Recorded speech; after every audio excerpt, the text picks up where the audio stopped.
que o que você tem é o suficiente para eu fazer aquilo que eu tenho para fazer. Santidade é o suficiente. É o suficiente.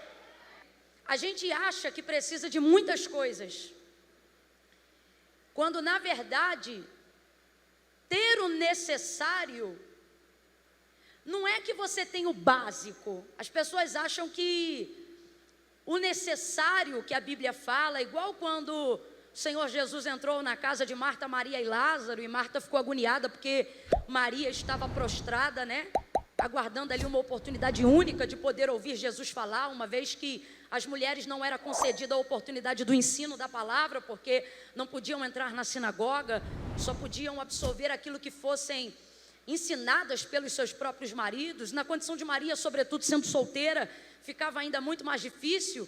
E aí Marta, muito agoniada, vai dizer: Senhor, tu não te incomoda que eu fique a servir só? Diga, pois, agora a minha irmã que se levante e venha me ajudar a servir. E então vai ter aquela célebre frase, que vai destacar Maria como uma adoradora icônica, e vai dizer: olha, Marta, tu estás distraída com muitas coisas, mas Maria escolheu uma só, a boa parte. Ela escolheu a necessária. Jesus diz assim: e isso não lhe será tirado. E essa questão de falar sobre o que é necessário, sobre o que é suficiente, muitas vezes traz sobre nós a impressão de que isso é tão básico que se torna pouco. A impressão de que isso é tão pouco que se torna escasso. Quando, na verdade, se você tiver aquilo que é o suficiente, você nunca pudesse se sentir satisfeito o bastante, porque é como se tivesse se tornado sinônimo de que você tem muito pouco.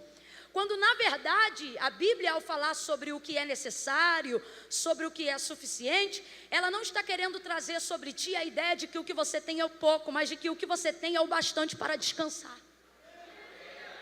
Por exemplo, você quer ver uma outra analogia para a gente entender sobre essa questão de suficiência? O número 7, ele não é cabalístico de maneira mística, como as pessoas acreditam, mas sim de maneira profética, como o próprio Deus estabeleceu, quando trouxe o 7 para trazer base e princípio às muitas coisas.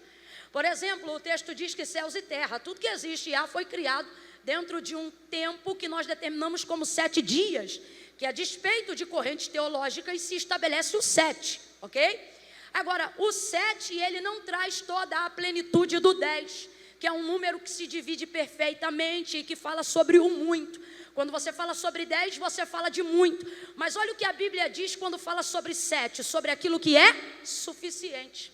E o que é suficiente? Aquilo que é o bastante. Se eu fosse traduzir isso a grosso modo, eu faria aqui a comparação daquele ditado popular. Não sei se você já ouviu essa expressão, quando alguém está tão bem, tão bem, tão bem, que a pessoa diz assim: se melhorar, isso estraga. A pessoa está dizendo: olha, tá tão bom do jeito que está, igualzinho esse som, pode ficar tranquilo, tá perfeito, viu? Olha, tá tão bom do jeito que está, que eu não quero que mexa em nada, porque do jeito que está perfeito, tá bom, está perfeito. Então, o 7, ele traz para nós a certeza de que a coisa está perfeita. E o que é perfeito? Ao contrário do que as pessoas pensam, o perfeito não é título do que é muito ou do que é pouco.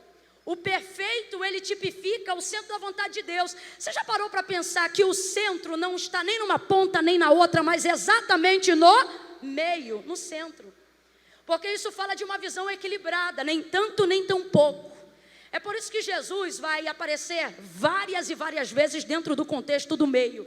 Ele é o homem do meio no Antigo Testamento, ele é aquele que caminha no meio na fornalha de Nabucodonosor, ele é aquele que é crucificado no meio, porque ao contrário do extremismo que as pessoas querem trazer como um Jesus revolucionário e louco, na verdade ele foi a pessoa mais equilibrada que passou por essa terra.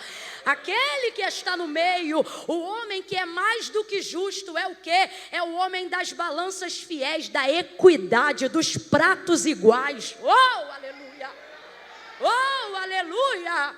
Então veja bem, Quando nós falamos sobre o 7, falando da perfeição, por exemplo, nós não estamos falando daquilo que é muito e nem daquilo que é pouco. Nós estamos falando de uma medida que é tão boa, que é tão suficiente, que torna-se perfeita, me dando assim descanso, para que eu não queira fazer nem mais e nem ache que fiz o bastante, mas para que eu tenha descanso naquilo que já está feito. Mateus capítulo de número 14, e a gente vai ver a multiplicação dos pães e dos peixes. E olha o que o texto vai dizer, que Jesus manda a multidão assentar e diz para os discípulos, dá a eles algo de comer. E aí eles vão dizer, olha Senhor, nós não temos nada, senão um rapaz que deixou aqui apenas 5 pães. Isso totaliza quantos itens? Aí André está constrangido, porque aquilo que ele tem, ele acredita que é tão pouco que não deveria nem ser oferecido. E às vezes isso acontece com a gente acha que o que a gente tem é tão pouco, que não deve se tornar disponível. Você acha que canta tão pouco que não tem que cantar. Acha que prega tão pouco que não tem que pregar. Você acha que serve tão pouco que nem devia entrar na escala de obreiros. Você acha que é tão imundo e imoral que nem crente deveria ser. E o Senhor está dizendo, ei, é pouco na sua mão. Olha o que ele diz, olha o que Jesus diz. O que é que vocês têm aí? 5 pães e 2 peixes. Isso totaliza quantos? Vem com vontade. Quantos? 7 itens. E André está constrangido dizendo, ai, a gente não deveria nem oferecer isso de tão pouco. Aí Jesus diz assim, coloca aqui na minha mão. Aí Jesus vai fazer uma coisa que não é o ponto principal dessa noite, mas a gente tem que aprender. Porque eu não sei quem inventou culto de ações de graça depois da vitória. Jesus nunca fez isso. Jesus nunca deu graça pelo que ele recebia depois. Ele dava graça pelo que ele tinha na mão na hora. Ele pega os 5 pães, os 2 peixes, o texto diz que ele ergue aos céus e ele dá graças. Ele dá graça pelo milagre? Não. Ele faz uma oração pelo milagre? Não. Ele agradece por mais de 5.000 pessoas que serão alimentadas? Também não. O texto diz que ele agradece exatamente por 5 pães e 2 peixinhos, que totalizam 7 itens. Olha o que ele está ensinando para nós. 2 verdades. Primeiro, o que você tem é suficiente. Segundo, talvez não seja para você, mas se você botar na minha mão, eu vou te mostrar que eu não precisava de menos e também não precisava de mais, porque o que você tem é o suficiente para eu fazer aquilo que eu tenho para fazer. Ele ora, agradece, aleluia, glória a Deus. Aí o texto diz que ele pega os pães, parte no meio e entrega a metade de um pão na mão de cada discípulo.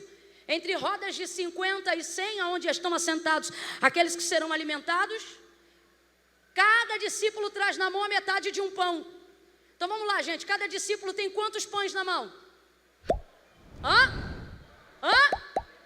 Só a metade, nenhum deles tem um pão inteiro. Aí cada um tem uma metade. E eles vão se comunicando acerca do compartilhamento daquele pão que agora está debaixo de uma unção para multiplicar.